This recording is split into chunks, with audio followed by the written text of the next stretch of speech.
Welcome, everybody. It's Prodromou again, and today we have David Baer, who we're just talking. We've known each other for 3 years through Titan's Mastermind. It's the first time we've actually talked one-on-one. Yeah. Very interesting. So we're talking about offers. I mean, you're one of the more advanced marketers that I know. So I want to invite people like you. Don't look like faces like that. Now, the Titans Accelerator is just full of really, really good people, good marketers. And I consider you one of the best because you're always participating and sharing your knowledge. So I just wanted to get, what do you think a good offer is? Irresistible offer. I'm seeing it everywhere. All of a sudden, everybody's promoting their take on irresistible offer. So So this is something that we spend a lot of time on.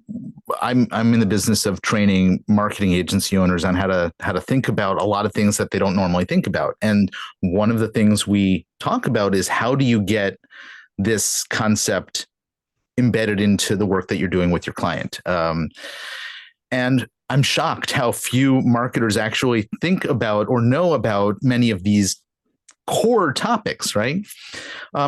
From my perspective, one of the most important things to understand is the offer is very different from the what's being sold, the product or the service. And it's rather important to think about all of the framing around the what's being sold. And so that's kind of the context I look at this. We start everything with the who is the customer, who is the audience. And I think a really well-structured and dialed in offer addresses that point, right? Because I could sell the same exact thing that the guy down the street sells, but if I'm selling it specifically to dry cleaners, right? It makes all the difference in what in how that offer is perceived. And so that's like the starting point. I can go deeper, but I'll pause for any follow-up that you might have. No, it's like, okay, I'm selling you an iPhone. Some people just put a picture of an iPhone up and it sells. But Apple creates that whole experience. They do the pre-selling months in advance. This is what's coming, and they're really good at pre-selling it. And Todd Brown says it's a whole experience of buying your product or service is the offer. It's not just buying 2 hours of coaching from me. Oh, 100. Actually, Todd has some additional layers on top of what I've said that I think are really useful, because it's not only the specificity that I was talking about, but the context in which it's sold. So what are the parameters of the offer in terms of, how does the payment get made? When is delivery of it? What are the motivators built into the way that the offer is structured to get somebody to act now, which is one of the things that we're aiming to do. Is there some exclusivity that you build into it, right? And that's like, again, the example of the dry cleaner, right? Well, I could make it only for dry cleaners. You have to prove that you have to be a card carrying member of the Dry Cleaners Guild in order to get access to this. Well, that makes it even more desirable, right? So those types of things are, I think, quite useful to build into an offer as well, because those help motivate somebody to take action. And that's part of what I think many products and services that are being sold, they lack in the way that they are put out there. I'll also say that in certain selling situations, it depends. Obviously, if somebody's going to a website and they're just deciding, am I going to buy this or not? And there's no interaction. Well, that's a very different scenario from something that is being sold through a discovery or consultative process. Okay.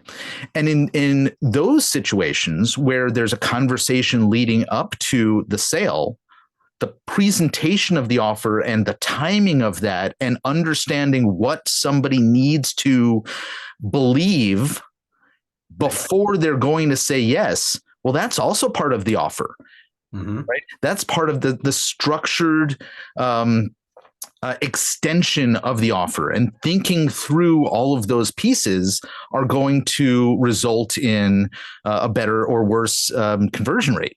Right. And the competition's harder than ever now. There's 56 million marketers on LinkedIn now. Yeah.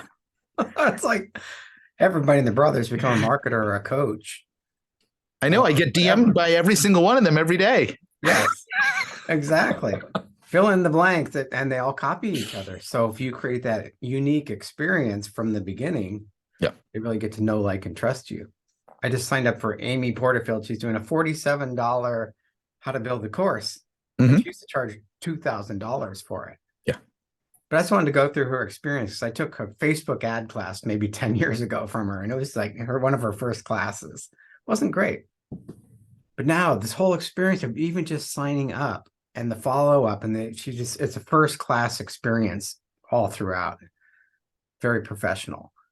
So it makes you want to go. And now she's actually talking about her next course, which will be going to the details of building a course, which will be probably $2,000. Yeah. And I mean, I think, look, I think that the history of Amy's products is reflective of the sophistication of the audience, right? You were probably much further along than the majority of the people 10 years ago who were buying her stuff, right? And that's why you had the reaction that you did.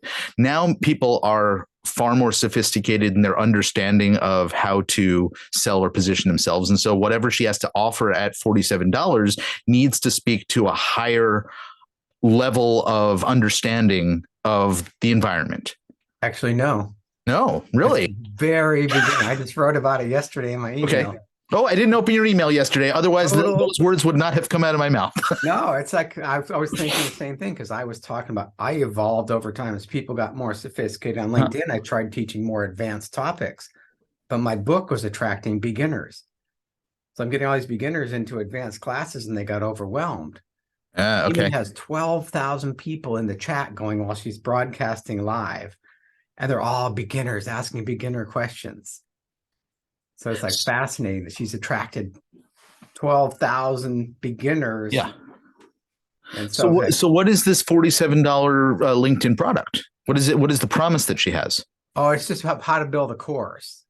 Okay. It's talking about what you need to do to build the course, not the how-to, which will be in the more advanced. So, well, okay. So I think it goes back to the point that I was making earlier, which is because I got to save face at this point. So it's about, all right, well, somebody who was thinking about how to interact with or find leads on Facebook 10 years ago is now graduated to the level of, oh, well, I can diversify my revenue streams in my business, and I probably should have a course for people who don't need my higher price done for you service or done with you service. Well, I can just downsell them to a course. I got to figure out how to build a course. So it is, they've graduated to a new level of things that they're thinking about in their own business. Her structure may be the same, which is I'm gonna show you the what, but not the how, and then I'm gonna upsell you into the how. Right. Okay. Phew. I feel so much better. It's really about knowing your audience and where you're engaging them. Meet them where they are. Yeah, totally. And these people want to learn, okay, what's a course? How do I get started? And then there's more advanced people will go on to pay the $2,000, I'm sure. It's very fascinating. Yeah. And so this goes back to the what do they need to believe? Right. And so I think that's an important thing in understanding the what is it called? The customer journey, right? Of their awareness of the problem that they're having. Often it's not the problem that you believe in your business that you solve, but rather the symptom that they're aware of. Of that particular problem, right? You got to talk to that, right? So, well, let's go back to Amy's example, right? She's teaching people how to build a course because they're aware that they probably need a course.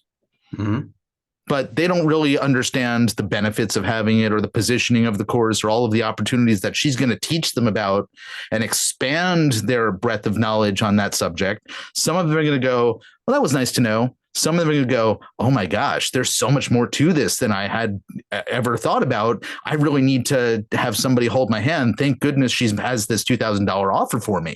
Right. Exactly. And in between, obviously, too. Yeah.